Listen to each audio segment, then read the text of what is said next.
thunderstorm warning for northeastern Franklin County, southeastern Wayne County, Union County, Indiana, southeastern Fayette County, Indiana, northwestern Butler County, Preble County, southern Darke County, until 10:45 p.m. At 9:58 p.m., a severe thunderstorm was located 7 miles south of Centerville, moving northeast at 50 miles an hour.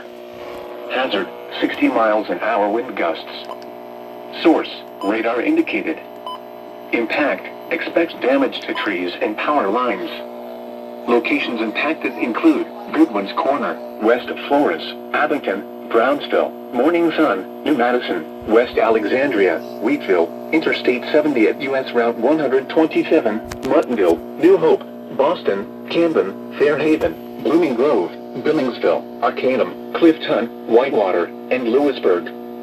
This includes the following interstates: I-70 in Indiana between mile markers 143 and 156.